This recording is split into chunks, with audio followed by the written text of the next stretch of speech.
Hello, and welcome to another episode of my 30 plus decks. Today I'm going to be showing off one that I have shown off before, but it's also one that definitely got some upgrades from Edge of Eternities. And that is Kirri, Talented Sprout. So Kirri was the backup commander for the Desert Landfall deck from Outlaws of Thunder Junction. So that was Yuma Proud Protector as the main commander, and Kirri Talented Sprout as the backup.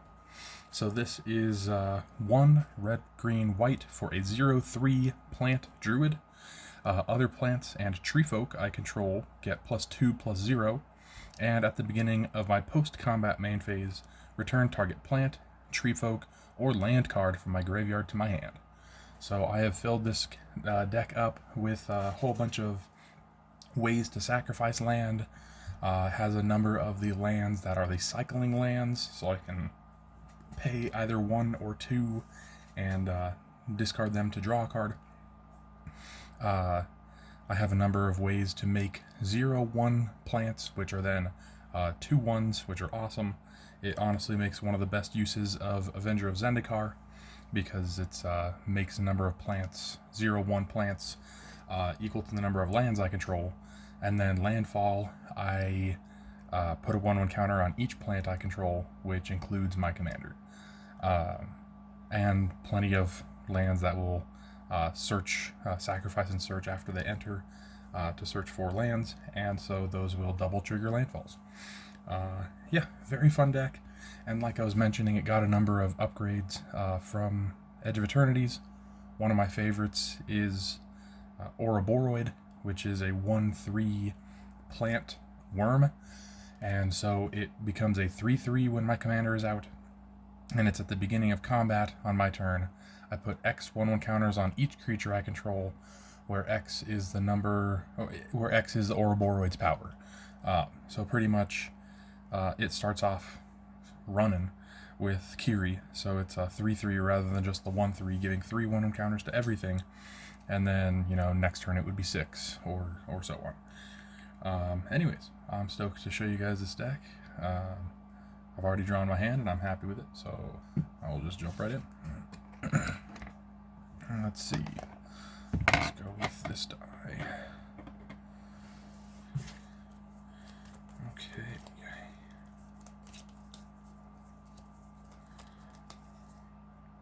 All right.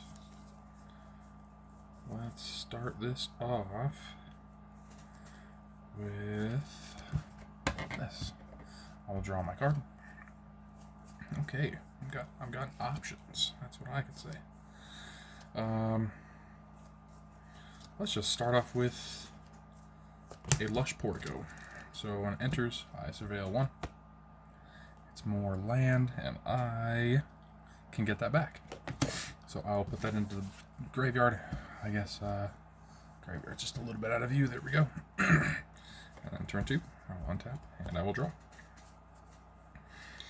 I will go with Caveron Memorial World on this one. So this one's one of the new cards. It is a planet. Enters tapped for a red. I can station it, so tapping creatures adds charge counters to this equal to that creature's power, which is also great with Kirri. So those 2/1 plants can really, if they start adding up, or just in general, my tree folks get an extra +2/+0, making stationing this pretty quick, typically. So it enters tapped. It needs 12 charge counters on it to become stationed, and once it's stationed, it has an ability for 1 and a red.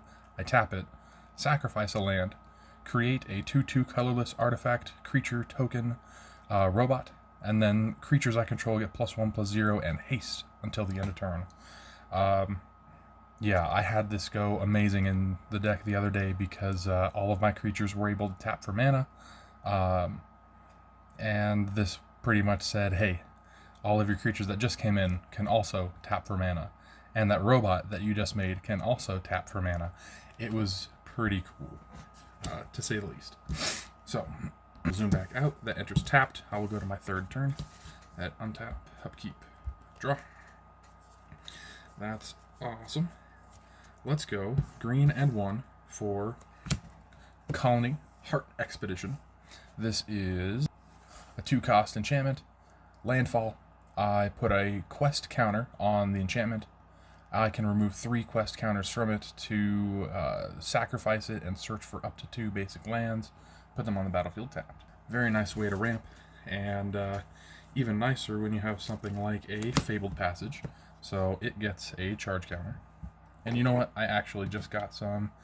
Well, let's see. I got my D6s back and got new ones, and they're purple. I really like them.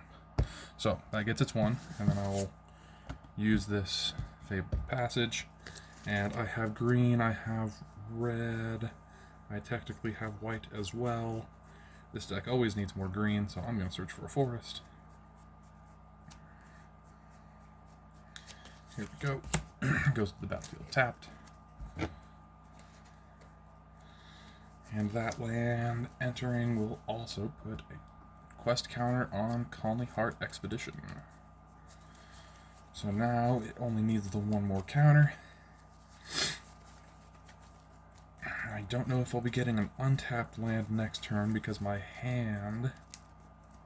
Actually, thinking about it, I have an untapped land in my hand. So yeah, I'll be able to get out Kirri next turn.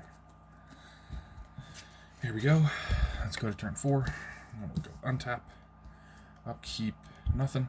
Draw. Very nice. Let's go with this Conduit Pylons. When it enters, I surveil 1. Roiling Regrowth I'd actually rather have up top. I will tap green, red, white, and 1. Also, hold on. Before I get too carried away. Conduit Pylons, that's a counter, quest counter on Colony Heart Expedition. I will remove these 3 counters, sacrifice this. Actually, no, I'm fine with Roiling Regrowth being just still in the deck. I just don't want it to be in my graveyard right now. I will search for, let's go this very pretty plains. This is the only shiny plains that I got. Actually the only shiny full face land from the set that I got. But very cool, very pretty. So I have a mountain in my hand actually, so I will just get a forest. So that's the plains and forest of the battlefield tapped from that Colony Heart Expedition. And then I will get out my commander. If it was a land, a plant, or a tree folk, I would have put it into the graveyard from Surveil. But it wasn't, so I'll just keep it. And now I'll tap the way that I was going to. Red, green, white, and 1 for Kirri. And let's go to combat. Kirri has Summoning Sickness, so can't attack. So I will, let's see, I'm going to pile up some of these lands just to save space, honestly. I'll keep the important ones up top. Yeah, I'm not going to attack, but I will move through combat, and at the beginning of my post-combat main phase, I will return a land to my hand. I think this time I'll go with this Raging Ravine. Okay. Now let's go to turn 5. I've got 1, 2, 3, 4, 5, 6. I will draw. Very cool. I could have 7 to work with. What do I actually want to do?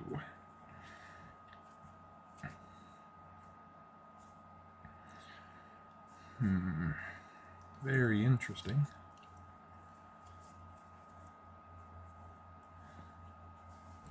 Very interesting, actually. 6, 7, 8, 9.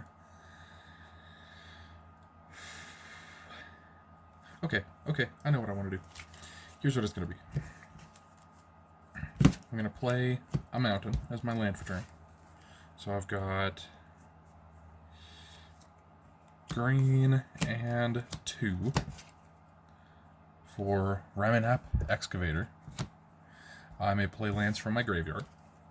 And I will go green, green, and 2 for Ouroboros. I drew into him last turn. And then, let's go like this. Let's move to combat. And I play uncontested. I did play in a pre-release, and this kept on getting returned to my hand right before combat, which was awesome. That's exactly how the guy was having to play. Otherwise, yeah, it would have gotten out of control. So right now, I'm going to go to combat. Kirri says that my Ouroboros is a 3/3, and at the beginning of combat, I put X1 on counters on each creature I control, where X is Ouroboros' power. So, that is 3, so that's 3 counters on itself, 3 counters on Kirri, 3 counters on my Ramanap Excavator. I will move to post-combat. I don't think I'm going to swing. And then I will return this land, this Fabled Passage, from my graveyard back to my hand. Next, let's see, Ouroboros is a 6/6. Ramanap Excavator is a 5/6. That is so close to stationing Caveron. I'm definitely going to tap Ouroboros. I'm going to use one of these dice. That is 6 charge counters on my planet. Ouroboros has half stationed itself. I could honestly just take a turn and fully station it.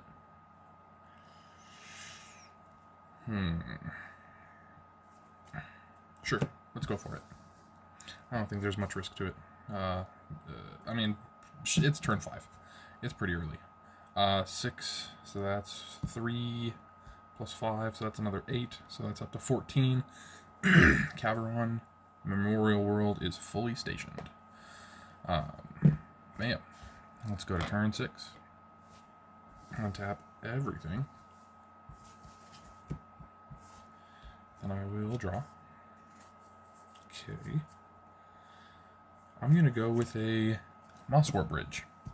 It enters tapped. I look at the top 4 cards. 1, 2, 3, 4. And I'll just reveal them, honestly. Tanuk Memorial Ensign is a great one. Timberland Ancient is big, has forest cycling. But honestly, I think Tanuk is going to be the one that I'm going to choose. So that will get exiled. I will shuffle up the other 3 and put them on the bottom. It's a random order. And then...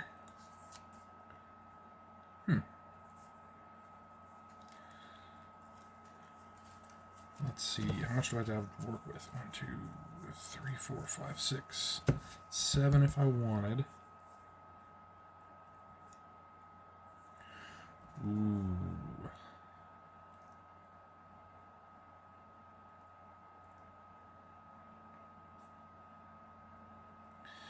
Man, okay. I can't have everything that I want, and that's alright. That's understandable. I'll just show off what I can do.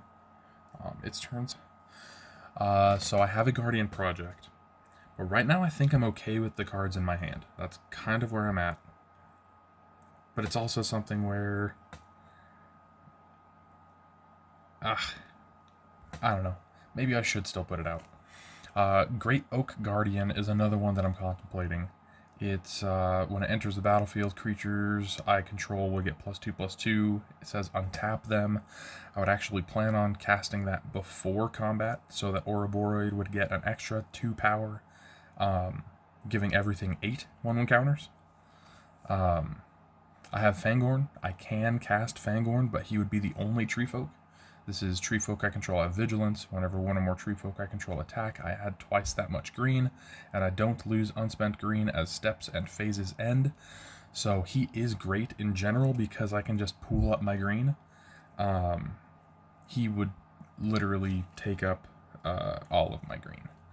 And then Woodfall Primus, I don't think I can cast this turn. That would be next turn with my Fabled Passage if I wanted. And the great thing about Woodfall Primus in this deck is when it enters, destroy target non-creature permanent, and I have Well, right now I have Ouroboros. If nobody kills that, then that's consistent ways to put 1/1 counters on it. Yeah, I can have it come back with -1/-1 counters on it through persist, and then put 1/1 counters on it to cancel that out, to have it re-die again, I guess. Anyways, Guardian Project or Great Oak Guardian are really the two options that I have.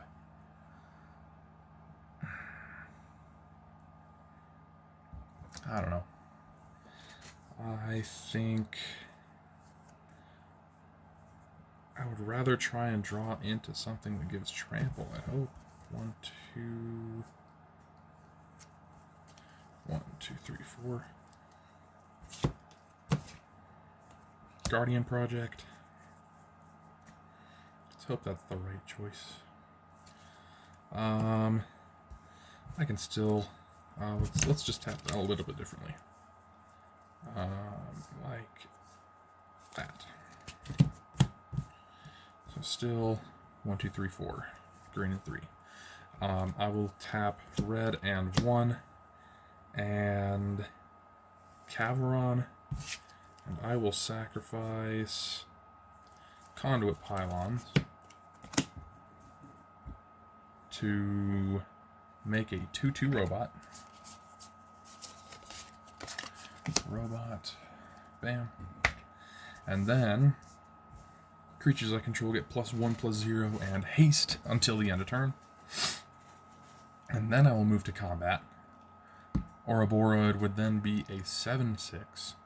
So I will put 7 counters on each creature I control, which makes that 10. 10. 10. And that's right. Moss Warbridge just came out. That's good. So, since everything has haste, I will swing all out.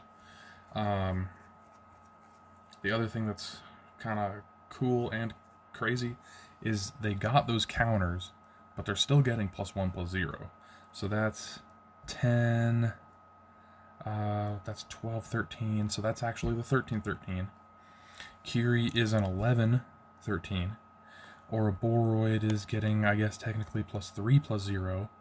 So 10, that's 11, 12, 13, 14. It's a 14/13. The robot is a 10/9. And I can honestly just swing all out. I think that's what I'd do. Turn 7, final turn. Bam. Untap. And draw. Very cool. Very neat. Let's go for a Fabled Passage. Hold on. I forgot one thing, and that was Conduit Pylons after I attacked last turn. Anyways. Because, yeah, that's not a May ability. Fabled Passage. Cracking it. Going and searching for a forest. Enters tapped, and then I untap it. That's technically how that works. And now, let's see, Moss Warbridge gets me another creature. I should have done Moss Warbridge first. I forgot what was under there.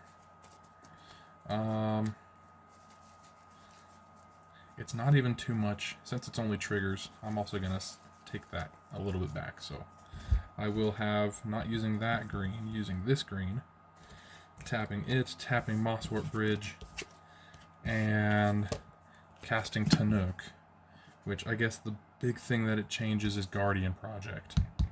Should have drawn before shuffling. But then I will do Fabled Passage, 1 damage to each opponent, land from Fabled Passage, 1 damage to each opponent, and I draw a card. A little bit backwards, but that's how I'll run it.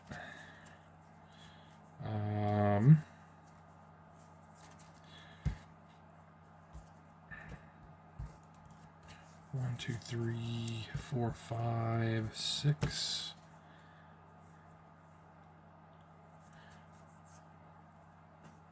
let's see. Let's go ahead and go green, white, and let's just leave that Lush Portico. Green, white, and 2. For Treebeard, Gracious Host. I am right in the middle. Let's everybody get in, or so. When he enters, I make 2 foods. Also, when he enters, I draw a card from Guardian Project. Very cool. And he's technically a 2/5 from Kirri. That's fine by me. He's a I guess 2/5 trample ward 2. When he enters, I make the 2 foods, and whenever I gain life, I put that many 1/1 counters on target halfling or tree folk. Cool. Let me just mark that there's 2 foods. There we go. And can't do that, and that's alright. I will move to combat. The Ouroboros is a 13/13. No. 11, 12, 13. No, yep. 13/13. That would be 13 counters on everything. Tunic and Treebeard would not have haste. I could definitely swing all out again. 1, 2, 3, 4, 5, 6, 7, 8 cards in my hand. After combat, that would be Fabled Passage back to my hand. I don't even know. This is my hand.